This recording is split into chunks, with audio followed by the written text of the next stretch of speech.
Hello there folks, welcome back to the Westport and Shelter Cove Railway for an update. Oh, I forgot to turn the lighthouse on.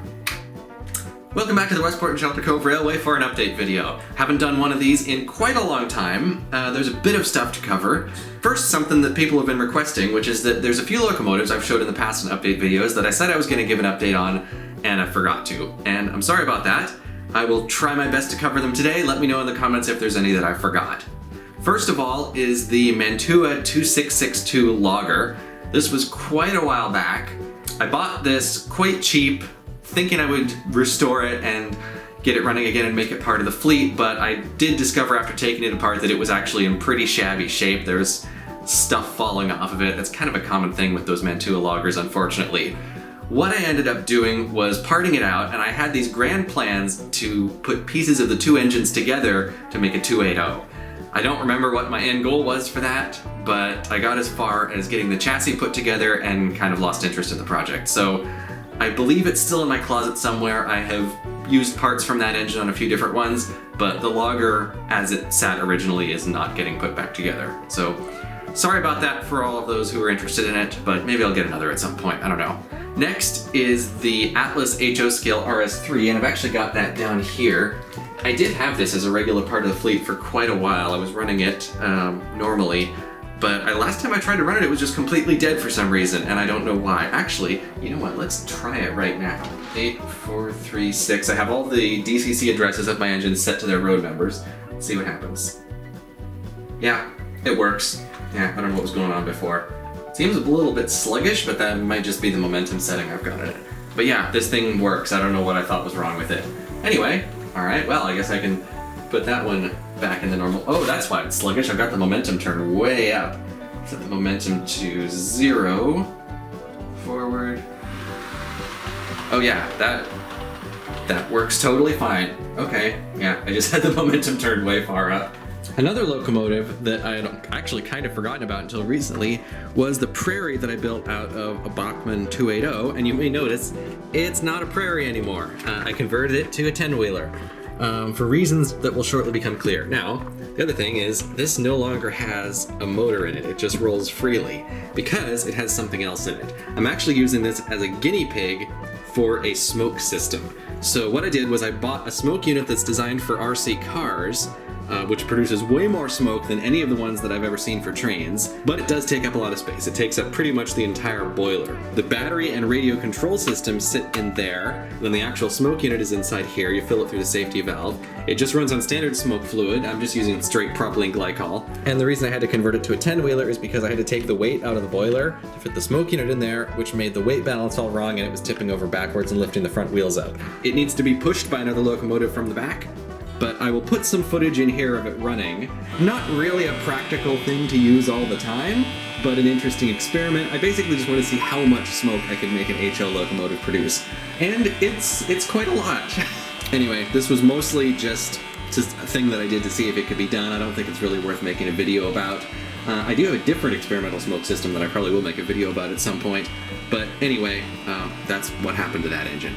I don't recall offhand any other locomotives I said I was going to give an update on. I'm sure there are more, but there is one that I haven't showed on the channel yet, which I am going to give an update on at some point, and that is this. Now, somebody actually gave me this for free because they just wanted to get rid of it. It is an AHM, well actually Rivarossi 3-truck Heisler. Thank you, you know who you are if you're watching the channel.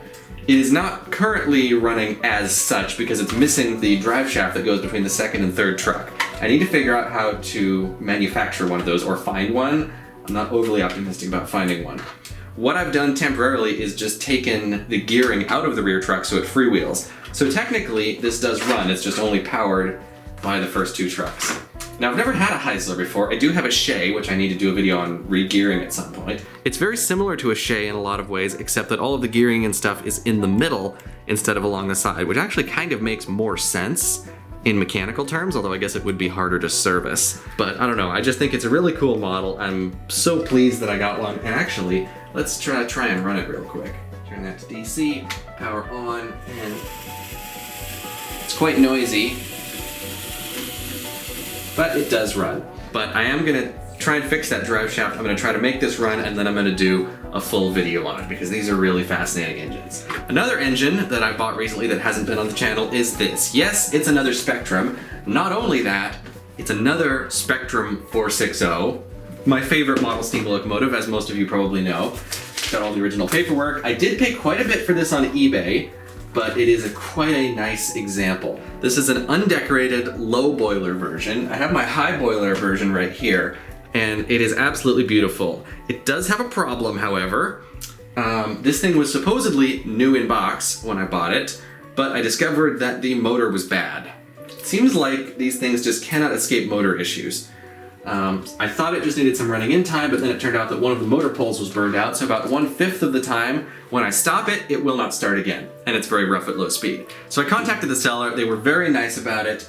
They're going to pay for a new motor from the Bachmann Parts Department, which is on its way, and when that arrives, I'll probably do a video on installing that, because it took me quite a while to figure out how to take these things apart, but I would like to do a video on it just for future reference, for anyone who needs it, and for me in case I forget. Moving on, if I move this train forward a little bit, you will notice that the passenger cars behind it are a little bit different. These are the ones, they were originally Union Pacific two-tone gray, and then a year or so ago, I don't remember exactly when, I painted over the light part of the Union Pacific gray with a dark green, so it was a gray and green two-tone, and I left them like that for a long time. Now, the green paint was starting to get a little bit dingy recently, and I was like, well, maybe it's time for a repaint, so I figured now was the time. What I did was strip them completely down, took all the windows out and everything, stripped off as much of the green paint as I could, and then primed and painted them in Tamiya TS11 Maroon, which is a very dark maroon lacquer spray paint, so it should be a bit more durable than the green acrylic paint I had on there before. Yeah, it's a very dark color. It's very close to Canadian Pacific Maroon. The Tamiya paint was actually a little bit too shiny, so I also put on a coat of Tamiya semi-gloss clear, which dulled them down just enough to look realistic without looking too matte and too weathered. So I'm really happy with the way these look. I did not end up lettering them at all. I originally had planned to use some Woodland Scenics dry transfers that I had to at least put numbers on them. But it turns out dry transfers don't go over rivet detail very well. I had a hard time getting them to stick on there, so I just kind of gave up. But I've seen a lot of unmarked passenger cars running on tourist railroads before. Maybe I'll figure out a way to letter them at some point, but for now, I'm not going to worry about it. Now, there is one final thing I'd like to talk about today, the piece de resistance, if you will. Hopefully I pronounced that somewhere close to correct. And that is that I have completely revamped the drive-in theater. This is actually a slightly smaller, let me turn this on. This is actually a slightly smaller screen than it was before, but the upside is that A, it's a much better quality screen, and B, it now hooks up to HDMI, which means I can have this hooked up to a Google Chromecast, and that means that I can now play anything on this that I can find on the internet. I'm not stuck with just DVDs and VHS tapes as I was before. I also did finally get the full Star Trek movie collection on VHS. Not that that matters now because I can watch them all with the Chromecast. But if I do, it is still hooked up to the VCR, so I could do that if I wanted to. But this is now a very high quality screen. It's slightly smaller, but it's closer to a plausible scale size. And you'll notice the casing is also new. Now, rather than making this out of styrene like I did last time, which frankly ended up being kind of flimsy and didn't look that great in my opinion, what I ended up doing was actually 3D printing it in 2 sections, gluing them together, and then using automotive filler primer to get rid of the layer lines. Now this took quite a lot of filler primer. It took an entire can. I went for a very Art Deco style this time. I was loosely basing it on the Walthers Skyview drive-in kit from memory. I really like how that looks. I really wanted to kind of lean into the late 40s, early 50s Art Deco look. And in service of that, I also made a sign. I'm actually just going to take this off so I can show it. This is also 3D printed.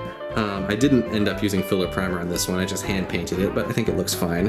Anyway, I'm very pleased with how that looks, and now you can actually drive in here, and you can see a sign that tells you where you're going. If, for instance, I want to watch Star Trek Strange New Worlds, which is awesome, by the way, highly recommended, my favorite new Star Trek show in a really long time, I simply go to Train Room Chromecast. There you go! We can watch Strange New Worlds at the drive-in theater. Of the Starship Enterprise.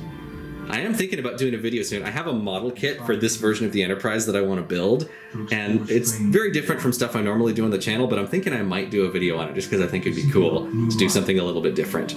Or I might just do it and then show you the results in a video, I don't know. We'll figure it out later, but in any case... Boldly go where no one has gone before.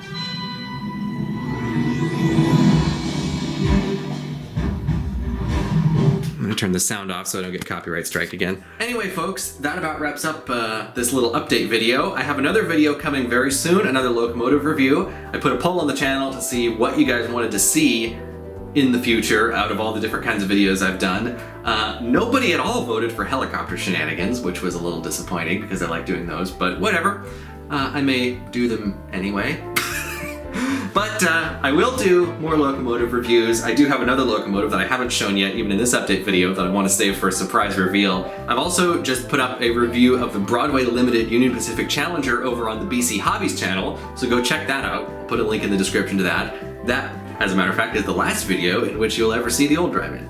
I'm also currently working on another locomotive review for BC Hobbies, which should be up in a few days, hopefully, so look on the BC Hobbies channel for that. More exciting stuff coming very soon on both channels. I guess I will see you next time. They're gonna pay for a new motor from the Bachmann parts department. I should just leave that in. And that will become relevant in an upcoming video. I don't know why I did that.